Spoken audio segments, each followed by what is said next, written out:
je suis venu vous parler des tests. J'espère qu'il vous reste un petit peu d'énergie en cette fin de journée. Promis, on va essayer d'avoir juste quelques petits points clés dont vous allez pouvoir vous rappeler. Et après, on peut aller boire des coups tous ensemble. Donc, je suis Cédric. Merci Younes d'avoir dit l'essentiel. Je bosse pour une petite société qui s'appelle Ninja Squad que j'ai cofondée avec quelques camarades. On fait du développement et je donne aussi pas mal de formations sur Angular. Je suis aussi collaborateur de l'équipe Angular, c'est-à-dire que je ne fais pas partie de l'équipe officielle, mais je fais partie de l'équipe étendue parce que je fais des contributions assez régulières. On regardait tout à l'heure, mon premier commit, c'était le 20 mai 2015, donc c'était il y a 10 ans sur Angular. Je n'avais pas réalisé que, du coup, voilà, c'est une bonne occasion de faire une conférence pour 10 ans de contribution. Donc voilà, je contribue à Angular depuis assez longtemps. Je relis tous les commits, comme disait Younes, et puis j'écris du coup un livre que certains d'entre vous ont peut-être déjà croisé, Devenir un ninja avec Angular, que je maintiens à jour avec tous ces changements. Et pour ceux qui ont lu le livre, qui l'ont croisé ou qui ont suivi une de mes formations, vous savez que c'est un livre qui tourne autour des poneys. C'est-à-dire que l'application qu'on construit, elle est entièrement autour des courses de poneys qu'on essaye de faire bouger à l'écran et de parier sur des poneys pour gagner des points. Donc, on va utiliser ça comme petite application de test qu'on va voir, puisque je suis là pour vous parler des tests unitaires. C'est pas le seul type de test, évidemment, qu'on peut faire dans une application. On peut faire des tests end-to-end. On peut faire du component testing avec des librairies qui sont sorties hier soir. Et on peut aussi faire des tests unitaires. Et les tests unitaires, c'est... Est-ce que parmi vous, qui en écrit dans la salle? De façon honnête, je veux dire. Ok. Une moitié de salle à peu près. Ok, cool. Déjà, c'est pas forcément toujours le cas. Et puis, quand on a des tests unitaires, il y a aussi quelques petites pratiques qui sont intéressantes à connaître pour essayer de les rendre un peu plus résistants aux changements, aux évolutions de votre application, aux migrations Angular, ce qui arrive pas souvent, mais je veux dire qu'on doit réécrire la moitié de l'application, c'est genre tous les 6 mois.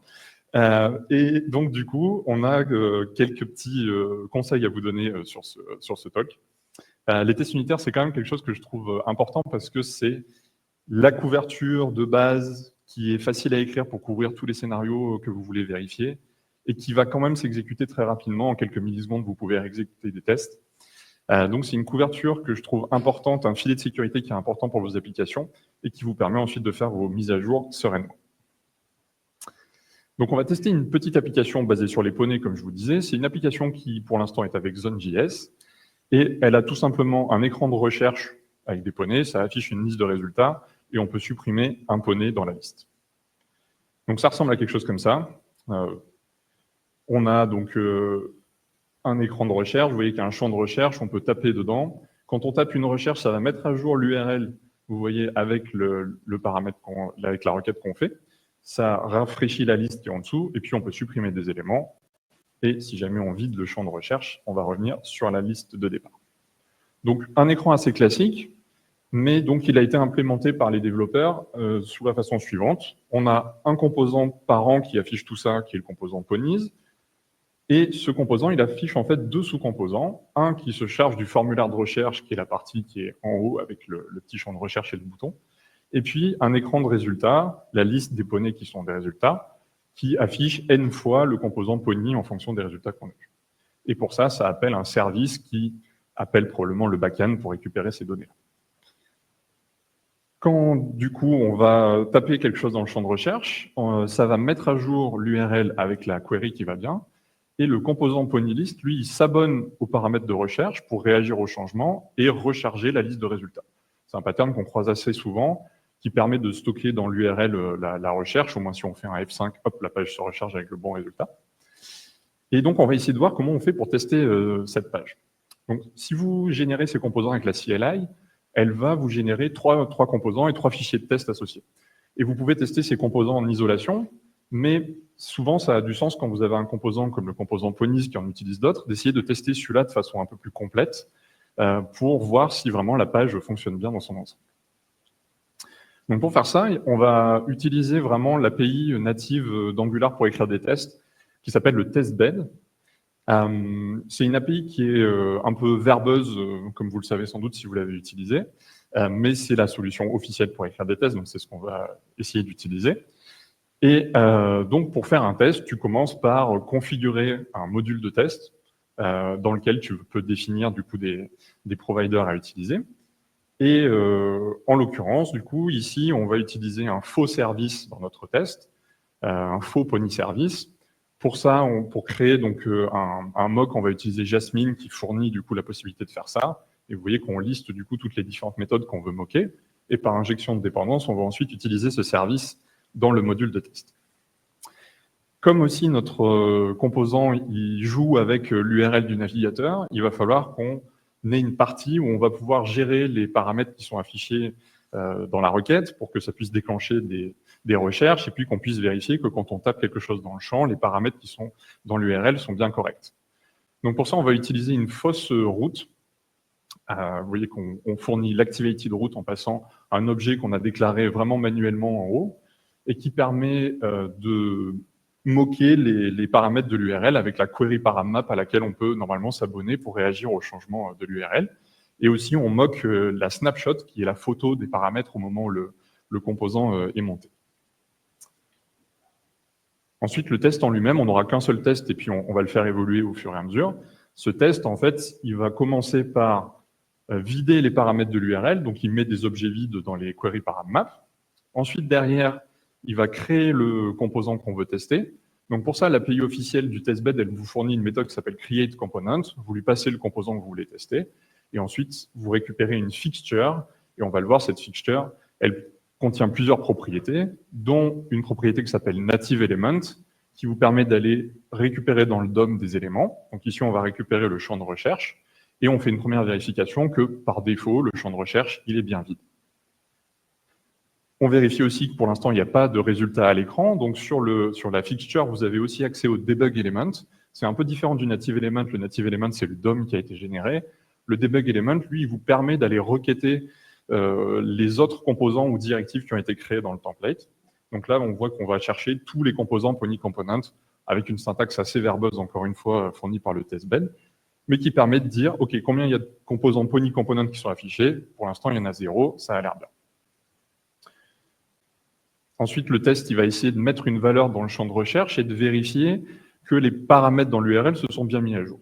Donc pour ça, comme le développeur qui a développé le composant, il a appelé derrière la méthode de navigation du routeur pour passer sur la page avec des nouveaux paramètres, on va espionner le routeur et sa méthode navigate.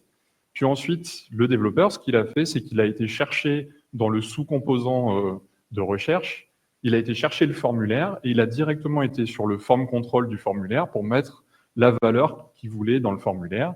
Et il a appelé la méthode du composant de recherche, qui a priori s'appelle search, pour déclencher cette recherche.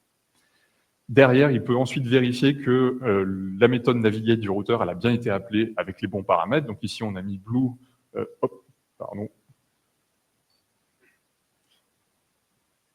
je voulais juste remonter d'un cran. Comme on a mis blue dans le form control, on s'attend à ce que dans les paramètres de l'URL, il y ait bien marqué blue. Et normalement, si les paramètres changent dans l'URL, il faut que la liste de résultats se rafraîchisse. Sauf que comme on a espionné le routeur pour sa méthode de navigation, il va falloir que manuellement, on déclenche les paramètres sur l'URL. Donc pour ça, ici, on voit que sur notre fausse route, on dit qu'on veut émettre un nouveau paramètre avec la query blue à l'intérieur. Et à ce moment-là, ça doit avoir appelé la méthode de recherche de notre service avec le bon paramètre. Derrière, on va simuler une réponse du serveur en renvoyant un tableau de résultats qui contient un seul poney ici. On va synchroniser le DOM en appelant la méthode detectChanges. Donc detectChanges, ça permet de déclencher manuellement la détection de changement d'Angular. Et à ce moment-là, on s'attend à ce que dans le template, il y ait un seul résultat, un seul pony component affiché. Donc on commence, il n'y a pas de paramètres dans l'URL, on vérifie qu'il n'y a pas de résultat. Ensuite, on tape quelque chose dans le champ de recherche et on vérifie qu'il y a bien un résultat à l'écran. Ça va jusque-là? Vous êtes à peu près réveillés? Cool. OK. Donc, partant de là, quel constat on peut faire sur ce test? Déjà, ça marche. C'est cool. Il y a un test, il marche. On est déjà hyper content. Okay. Par contre, c'est un peu verbeux. D'accord? En partie par notre faute de la façon dont on a écrit le test, en partie à cause de l'API elle-même du testbed qui est un peu verbeuse. On voit aussi que ça s'appuie beaucoup sur des détails d'implémentation, à la fois du framework et à la fois de nos composants à nous. Alors, on va essayer de voir si on ne peut pas faire un petit peu mieux. Et puis, ça s'appuie beaucoup sur des objets moqués ou stubés qui sont assez nombreux et puis qui sont partiels Et on sent que ça risque d'être un petit peu fragile au changement si jamais on doit faire des refactoring. Donc, premier petit point qu'on peut explorer, c'est éviter de s'appuyer sur les détails d'implémentation dans vos tests. C'est vraiment quelque chose que j'ai fait moi-même pendant longtemps, c'est que dans un test, c'est souvent facile de se dire « hop, je vais aller récupérer l'instance d'un composant ». Donc là, vous voyez, le développeur, il a été chercher un sous-composant, il a été accéder à sa component instance, il a été obligé de le caster parce que l'API du testbed ne vous donne pas de typage, tout est en ini malheureusement. Donc il a été le caster, puis ensuite il a été récupérer un champ interne du composant pour manipuler le formulaire et mettre la valeur à l'intérieur, puis il a appelé une méthode du coup manuellement pour déclencher la recherche. Et ça, on peut faire généralement mieux, c'est-à-dire que souvent, vous allez plutôt vouloir essayer de considérer vos tests du point de vue de l'interaction utilisateur. Donc, plutôt que d'aller manipuler des méthodes, des champs de votre composant, le mieux, c'est d'interagir avec le DOM et de faire ce que ferait un utilisateur, c'est-à-dire aller chercher l'input et puis taper vraiment une valeur dedans et puis cliquer sur le bouton pour déclencher la recherche. En faisant ça, on se découple du détail d'implémentation. Et si quelqu'un fait un refactoring, change des champs dans le formulaire, renomme la méthode de recherche, etc., le test, il devrait continuer à fonctionner. Donc, une bonne façon d'essayer de refactorer ce test, c'est de se dire, en fait, on va plutôt aller chercher l'input qu'on avait récupéré, et dans sa valeur, on va mettre la valeur qu'on veut, et il va quand même falloir faire un peu de travail, c'est-à-dire qu'il va falloir dire, je déclenche un événement input pour que Angular sache que la valeur a changé, puis ensuite, il va falloir cliquer sur le bouton, et ensuite, il va falloir rafraîchir le DOM pour que les résultats apparaissent, et donc, il va falloir faire un detect changes. En faisant ça, on s'est découplé de l'implémentation interne du composant et ça nous rend un petit peu plus flexible si jamais on fait un refactoring de ce composant-là plus tard. Donc, premier takeaway de ce talk, c'est essayer plutôt d'utiliser le DOM. En fait, un bon signal que votre test il est un peu fragile, c'est si vous utilisez le component instance. Dès que vous manipulez le component instance d'une fixture, c'est généralement signe que vous pouvez normalement essayer de le refactorer en passant plutôt par le DOM pour interagir avec le composant. Ça ne veut pas dire qu'il faut toujours le faire, des fois c'est pratique, mais la plupart du temps c'est le cas. Et d'ailleurs, Angular 20 va sortir cette semaine, et une des nouvelles recommandations dans le guide de style, donc le guide de style en Angular 20, il a été partiellement réécrit, je ne sais pas si vous savez, mais il y a pas mal de changements qui arrivent. Et une des recommandations qui est nouvelle, c'est que les champs et les méthodes des composants qui sont utilisés seulement dans les templates, il est maintenant recommandé de les marquer protected. Et le fait de le marquer protected, ça a l'air de rien, mais ça veut dire que ce test, il compilerait plus, par exemple. Parce que du coup, sur la component instance, je ne peux pas aller chercher le champ form, ou je ne peux pas aller chercher la méthode search. Okay. Donc des choses qui jusque-là se faisaient naturellement parce qu'on les laissait en général en public, demain, si vous essayez de coller au nouveau guide de style, vous ne pourrez pas le faire. Donc, une autre bonne raison, que je n'avais pas prévue honnêtement quand j'ai écrit ce talk, c'est que maintenant, du coup, en passant par le DOM, vous évitez ces problèmes de protected sur vos champs auxquels vous ne pouvez plus accéder. Deuxième petite chose, sur les détails internes, c'est qu'on est aussi très couplé en ce moment, là, dans mon test, au fonctionnement même d'Angular. C'est-à-dire que c'est nous qui disons Angular, vas-y, rafraîchis le template pour refléter les changements d'état que j'ai fait. Et on appelle du coup detect changes pour faire ça. C'est honnêtement ce qu'on nous a appris, c'est ce qui était marqué dans la doc pendant longtemps. J'ai des milliers de tests que j'ai écrits comme ça. Okay. Mais en fait, on peut aussi faire autrement. Le problème d'utiliser detect changes, c'est qu'on est vraiment très lié au fonctionnement interne du framework. Et heureusement ou malheureusement pour nous, le framework, il évolue beaucoup. Okay. En 10 ans, on a rencontré des changements de compilateur. Il y a eu Ivy, il y a eu les formulaires typés, il y a eu les composants standalone, il y a eu la syntaxe control flow, il y a les signaux, demain il y aura zoneless. Et donc tout ça, ça fait qu'à chaque fois qu'on refactor nos composants, plus on est lié aux détails d'implémentation du framework, plus nos tests ils sont fragiles et on doit les réécrire quand on fait des migrations techniques d'Angular derrière. Et Detect Changes, c'est un exemple typique de ça. C'est que Detect Changes, on est en train de faire le travail de Zone.js dans le test. On est en train de dire, en fait, il y a eu un changement, vas-y, rafraîchis le template. Et demain, si on est dans un monde où il n'y a plus Zone.js, la détection de changement, c'est le framework lui-même qui va la déclencher parce que votre composant, il aura été écrit de façon à fonctionner avec le mode zoneless. Et donc, du coup, si nous, dans notre test, on appelle Detect Changes, on est en train de faire quelque chose qui ne se fera pas, en fait, à l'exécution de l'application. Et donc, on est peut-être en train d'ignorer des bugs qu'on aurait, parce que comme nous, dans le test, on dit, vas-y, rafraîchis le template, on est peut-être en train de masquer le fait que dans la vraie application, le template, il ne se rafraîchit pas comme il faut. Donc, pour éviter ça, on peut faire autrement. En fait, il est possible dans les tests d'utiliser de la détection de changement automatique. L'idée, c'est que dans votre test, plutôt que d'appeler Detect Changes manuellement quand vous en avez besoin, vous pouvez soit appeler une fonction qui s'appelle AutoDetectChanges. Donc, quand vous faites ça, vous êtes en train de dire, dans mon test, le composant Angular va s'occuper de détecter automatiquement les changements. Et ensuite, à chaque moment clé, j'avais oublié que j'avais un slide au milieu, vous pouvez le faire, donc soit quand vous créez la fixture en appelant AutoDetectChanges, ça active le mode, ou vous pouvez aussi le faire en passant un provider spécifique. Quand vous configurez votre module de test, il y a un provider qui s'appelle Components Fixture AutoDetect. Si vous le passez à vrai, ça passe en mode AutoDetectChanges. Vous pouvez le faire par test, ou vous pouvez le faire aussi dans la CLI. Il y a moyen de faire ça pour tous les tests, et donc vous le faites une fois dans le setup de votre application, et ensuite tous vos tests seront automatiquement en mode AutoDetect. Du coup, quand on va faire ça, ensuite dans le test, on ne va pas appeler DetectChanges quand on veut synchroniser le DOM, on va simplement attendre que Angular il ait fini de mettre à jour le DOM. Donc pour ça, sur la fixture, vous avez une promesse qui s'appelle whenStable, et vous allez appeler await whenStable au lieu d'appeler le DetectChanges. Et ça, en fait, ça fait que Angular détecte tout seul qu'il y a un changement, il change le template, et vous attendez que le template soit rafraîchi avant de passer à la vérification suivante. Donc juste en refactorant d'une ligne, vous passez vos DetectChanges en await de whenStable, et normalement, votre test, il devrait continuer à fonctionner.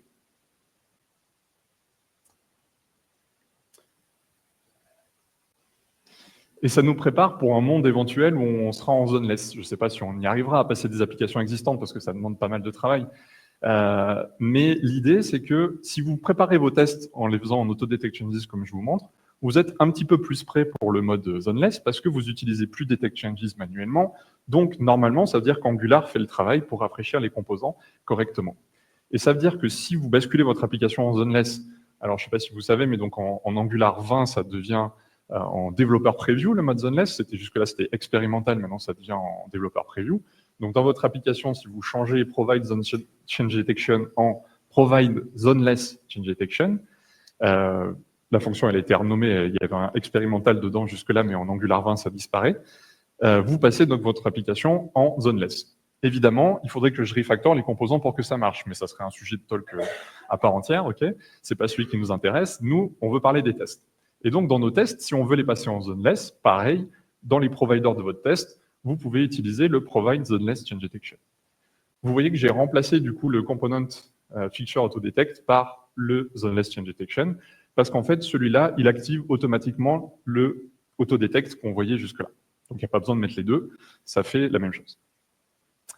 Donc, si vous faites ça, normalement, vos tests doivent continuer à fonctionner. Une fois que vous êtes passé en zoneless, si vous les avez préparés avec les AutoDetectChanges, il suffira ensuite de basculer le test en zoneless, et si votre composant a été refactoré pour utiliser le bypassing ou les signaux, etc., vous devriez avoir vos tests qui continuent à passer. Donc, le takeaway numéro 2, c'est utilisez plutôt whenStable plutôt que DetectChanges quand vous écrivez vos tests. Vous pouvez le faire sur les nouveaux tests que vous écrivez, et ça permet de préparer ces tests-là à un monde zoneless futur éventuel. Le dernier point que je veux vous montrer, c'est la partie du routeur qu'il y avait dans le test. La partie du routeur, vous avez vu, on faisait une fausse activated route, puis ensuite on déclenchait manuellement les paramètres qu'il pouvait y avoir dessus, on espionnait la méthode navigate du routeur pour pouvoir réagir, etc. Tout ça, ça a été un peu simplifié en Angular 15.2 avec l'introduction d'un truc qui est un peu moins connu, qui s'appelle le Router Testing Harness. C'est en fait une classe un peu spéciale qui permet de faire toute la partie navigation dans nos tests. Donc, comment ça s'utilise? En fait, on va enlever le mock de la route qu'on avait fait, le stub qu'on avait fait, et on va utiliser un vrai routeur dans le test. Donc, ce qu'on va faire, c'est qu'on va rajouter le provide router dans les providers du test. On va lui donner une configuration minimale où on va juste dire qu'on veut une route qui affiche le composant qu'on veut tester.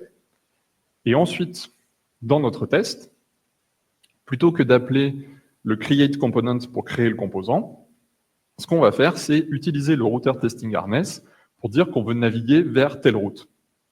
Ça va vous renvoyer le fameux harness qui contient un champ qui est la fixture, qui est l'équivalent du coup du create component qu'on avait fait tout à l'heure. L'intérêt de faire ça, c'est que vous voyez que ça m'a permis aussi d'enlever la partie de resetter les paramètres ici, et ensuite on va vraiment pouvoir naviguer dans nos composants comme s'il y avait vraiment le routeur, parce qu'il y a vraiment le routeur, et du coup dans nos tests, ça va aussi simplifier un peu les parties. Par exemple, là, j'ai espionné la méthode navigate pour voir si le composant appelait bien cette méthode-là avec les bons paramètres. ce qui est d'ailleurs assez fragile parce que le développeur pourrait avoir choisi d'utiliser une autre des méthodes de navigation pour faire ça. Là, du coup, je vais pouvoir refactorer le test en mode tout simplement remplir le formulaire, attendre que le template soit stable, et vous voyez qu'ensuite, je peux aller chercher l'URL en fait, actuelle de la page et vérifier qu'elle ressemble bien à query égale blue. Et comme on a fait une vraie navigation, ça veut dire que la partie suivante où j'étais obligé de déclencher manuellement les paramètres pour dire il y a un nouveau paramètre sur la query paramap qui contient ce truc-là, encore une fois très très lié aux détails d'implémentation, on peut le refactorer pour dire juste normalement le service doit avoir été appelé avec telle valeur. Parce que comme il y a eu une vraie navigation, le paramètre a vraiment changé et donc normalement le service a bien été rappelé.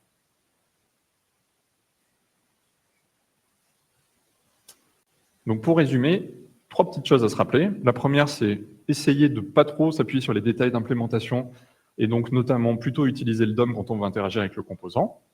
Le deuxième, c'est essayer d'éviter de s'appuyer sur les détails d'implémentation d'Angular en lui-même et donc plutôt utiliser le when stable et la détection de changement automatique.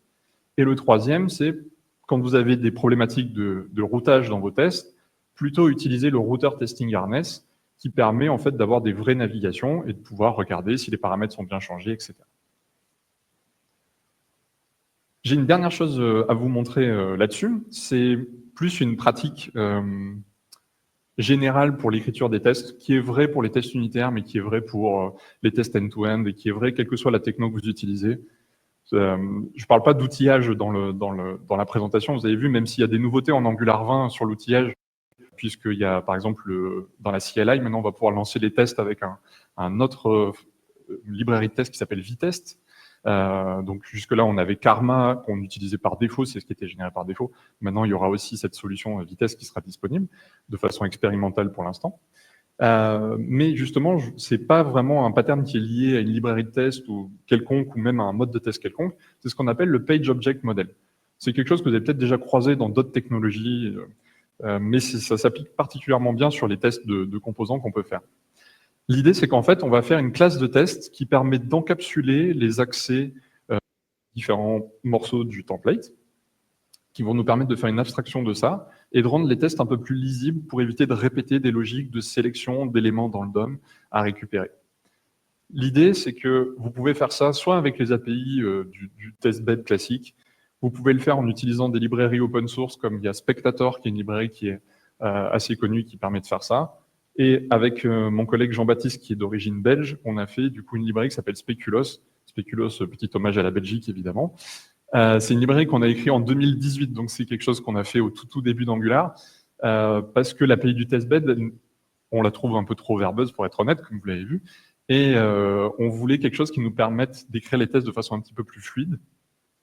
Mais c'est un pattern, je ne sais pas vraiment pour vous parler de la librairie en question, c'est plus pour vous montrer la façon d'utiliser ce pattern-là. C'est quelque chose que vous retrouverez dans l'écosystème Vue avec la librairie officielle Vue TestUtils, elle utilise la même chose. Il y a Angular Testing Library qui va avoir un pattern un peu similaire. Le Material propose un component harness qui est basé un peu sur le même principe également. Donc l'idée est un peu toujours la même, c'est qu'on va essayer de faire une classe qui permet d'encapsuler les accès qu'on veut faire sur le composant. Donc Speculos, il vous fournit une classe de base qui s'appelle Routing Tester, que vous pouvez étendre. Et ensuite, dans cette classe, vous allez faire des getters qui permettent de récupérer des éléments. Et Speculos, sa classe de base, elle fournit des accesseurs, comme vous voyez, un input qui permet d'aller récupérer un input dans le template et qui va non seulement vous renvoyer l'élément, mais en plus des méthodes spécifiques pour interagir avec cet input. Pareil, vous pouvez aller récupérer un bouton avec le this.button et vous allez passer à chaque fois du coup le sélecteur que vous voulez récupérer dans le template. Et vous pouvez même créer vos custom éléments de test. Donc, il y en a qui sont fournis comme input et button, mais vous pouvez encapsuler n'importe quel morceau de votre composant là-dedans. Donc, par exemple, ici, j'ai fait un test pony item qui est lui-même une sous-classe avec des accessoires qui me permettent de récupérer les différents résultats. Avec, à chaque fois, je peux récupérer soit le poney qui est affiché, soit le bouton de suppression qui est associé.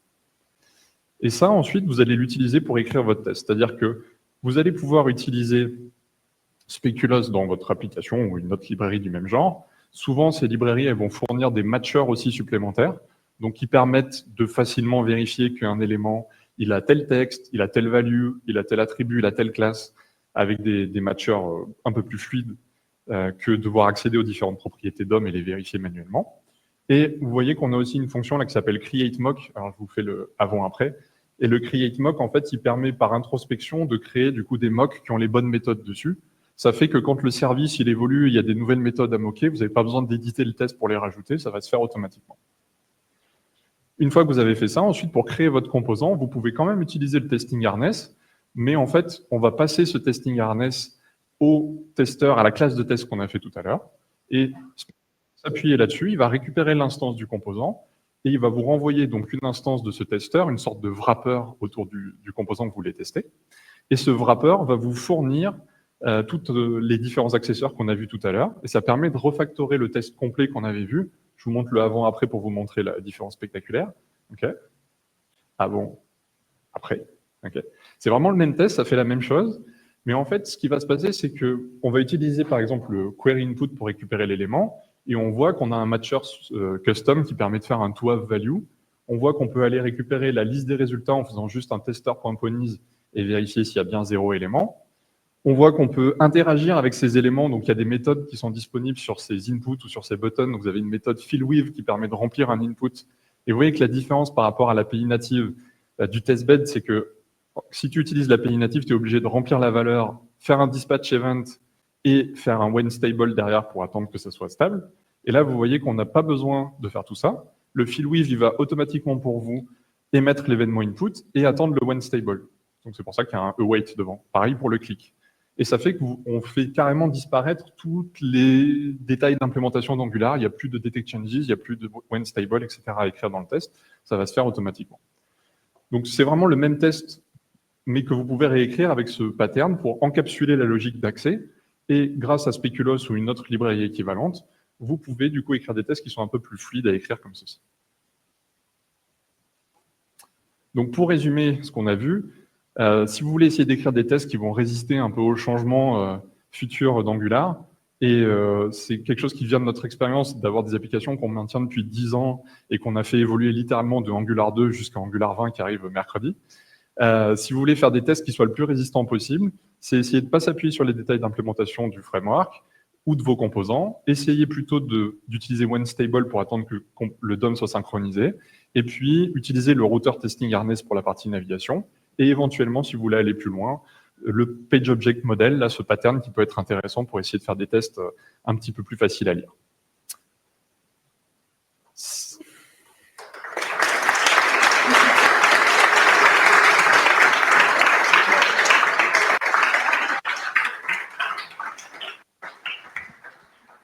L'instant pub obligé. Si vous voulez avoir des nouvelles d'Angular 20, comme l'ont dit Younes et Jérôme un peu plus tôt, je vais faire un article qui sort mercredi sur toutes les nouveautés.